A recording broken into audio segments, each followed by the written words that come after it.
Agatha ख्रिस्तीच्या then there were none या कथेची पुनरावृत्ती होते ती अशाच एका बेटावर या चित्रपटात। गुमनाम नंतर अनेक वर्ष उलटून गेल्यावर हा रिमेक का बनवावा हा प्रश्न मनात राहतोच।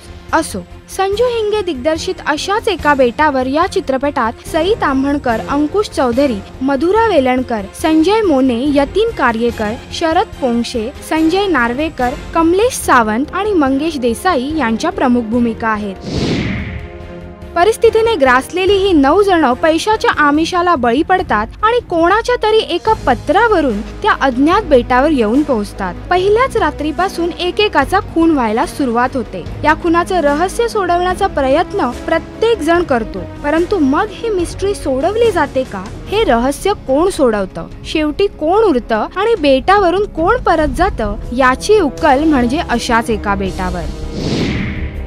चित्रपट खूप अपेक्षित वाटतो, पुढे काय होईल याची सहज कल्पना येते। थरार चित्रपट म्हणून सिनेमॅटोग्राफी आणि दिग्दर्शनात खूप प्रयोग करता आले असते, ते केले नाहीयेत। चित्रपटाची गाणी जेमतेम आहेत। सईचा बिकिनी सीन काही गरजेचा वाटला नाही आणि त्यात तिच्या गाण्याची कोरिओग्राफी तर अगदी थातुरमातुर आहे। थरार चित्रपटातले ठरलेले शॉट्स, ठरलेली एक्सप्रेशन्स, ठरलेले बॅकग्राऊंड स्कोअर यामुळे चित्रपट काहीतरी नवीन देऊ शकतोय असं वाटत नाही। सर्वांचे अभिनय मस्त आहेत।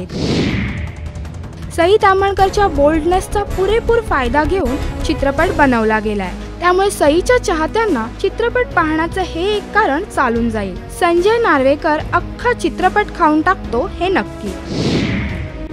चित्रपट नवीन वाटेल किंवा थरार वाटेल असं काहीच नाहीये। जर प्रेझेंटेशन कसं केलंय हे पाहायचं असेल तर चित्रपट नक्की पहा। राश्री मराठी तर्फे अशाच एका बेटावर या चित्रपटाला आम्ही देतोय 1.5 स्टार्स।